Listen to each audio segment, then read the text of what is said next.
नमस्कार मित्रांनो, स्वागत आहे तुमचं जॉब गुरु या आपल्या यूट्यूब चॅनलवर. मित्रांनो, 800+ जागांसाठी मेडिकल सर्व्हिस एक्झामिनेशन 2024साठी मित्रांनो युनियन पब्लिक सर्व्हिस कमिशनमार्फत प्रसिद्ध करण्यात आलेली आहे. तर ह्या जागा ज्या आहेत मित्रांनो, गव्हर्नमेंट ऑफ इंडियाचं जे ministry of health and family welfare department आहे, म्हणजेच मित्रांनो आरोग्य विभाग जे आहे त्यांच्या अंतर्गतच भरले जात आहेत.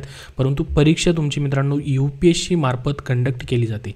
आता मित्रांनो, ह्या ग्रुप Aच्या पोस्ट आहेत, याच्यामध्ये 800+ जागा भरल्या जात आहेत. परंतु ह्या जागा ज्या आहेत पूर्णपणे गव्हर्नमेंट ऑफ इंडिया म्हणजे भारत सरकारचे सेंट्रल गव्हर्नमेंटचं जे आरोग्य विभाग आहे त्यांच्या अंतर्गत या ठिकाणी निघालेले आहेत. याच्यामध्ये मेल फिमेल कॅन्डिडेट सर्व कॅन्डिडेट जे आहेत ते अप्लाय करू शकतील. डिटेलमध्ये आपण माहिती पाहूयात. याची जाहिरातीची लिंक तुम्हाला डिस्क्रिप्शन बॉक्समध्ये देतोय.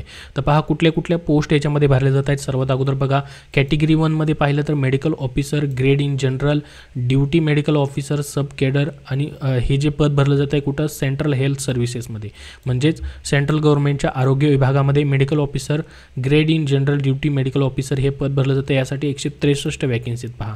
त्यानंतर कॅटेगरी 2मध्ये पहा, रेल्वेमध्ये मित्रांनो असिस्टंट डिव्हिजन मेडिकल ऑफिसरचं पद भरलं जातं आहे. 450 जागा भरल्या जातात त्यासाठी. General duty medical officer new Delhi municipal corporation, दिल्लीच्या म्युन्सिपल कॉर्पोरेशनमध्ये 14 जागा त्याच्या भरल्या जात आहेत. त्यानंतर general duty medical officer grade 2 municipal corporation of Delhi, परत म्युन्सिपल कॉर्पोरेशनमध्ये ही मेडिकल ऑफिसरचं पद भरलं जात आहे. तिथंही 200 जागा भरल्या जात आहेत. तर टोटल 800पेक्षा जास्त जागा मित्रांनो भरल्या जात आहेत रेल्वेमध्ये, त्यानंतर सेंट्रल हेल्थ सर्व्हिसेस आरोग्य विभागामध्ये आणि दिल्ली म्युन्सिपल कॉर्पोरेशनसाठी या ठिकाणी ह्या जागा निघालेल्या आहेत. मात्र सेंट्रल गव्हर्नमेंटच्या आरोग्य विभागाअंतर्गत ही पदं जी आहेत ती भरली जात आहेत.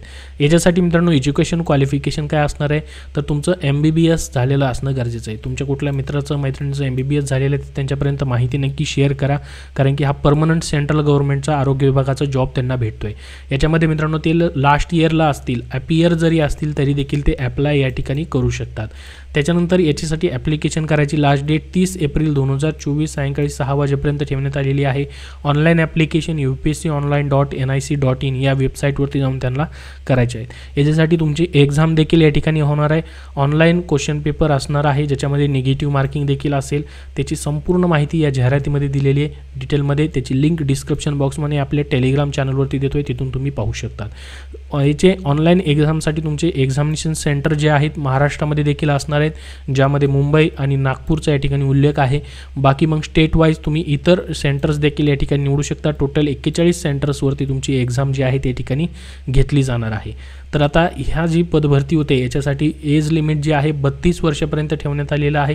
म्हणजे 32 वर्षे हे खुल्या प्रयोगासाठी एज लिमिट असेल. त्यानंतर याच्यामध्ये मित्रांनो SC ST असेल, OBC कॅन्डिडेट असतील, PWD कॅन्डिडेट असतील, ह्या सर्वांसाठी वयामध्ये ॲज पर गव्हर्नमेंट रूलनुसार तुम्हाला सूट दिली जाईल. जसं की OBCसाठी 3 वर्ष सूट असते, SC STसाठी 5 वर्षे, PWD साधारणसाठी 10 वर्षापर्यंत सूट असते.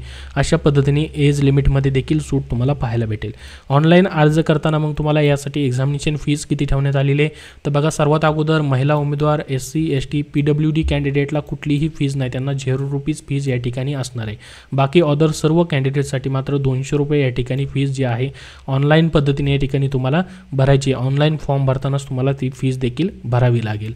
तर ही जाहिरात जी आहे UPSC मार्फत या ठिकाणी निघालेली आहे, जी की मित्रांनो या ठिकाणी कंबाईंड मेडिकल सर्व्हिस एक्झामिनेशन 2024ची जाहिरात आलेली आहे, जी की ministry of health and family welfare जे आरोग्य विभाग आहे सेंट्रल गव्हर्नमेंटचं त्यांच्या अंतर्गत या ठिकाणी ही एक्झाम जी आहे ती कंडक्ट होते. परंतु UPSC मार्फत एक्झाम तुमची ऑनलाईन पद्धतीने घेतली जाणार आहे. याबद्दल अजून तुमचे काय प्रश्न असतील तर कमेंटमध्ये विचारा. इतर कुठल्या जाहिरातीबद्दल तुम्हाला माहिती हवी असेल तर तेही कमेंटमध्ये विचारा. हा व्हिडिओ नक्की शेअर करा व पुढील अपडेट्ससाठी आपल्या चॅनलला सबस्क्राईब करून ठेवा. धन्यवाद.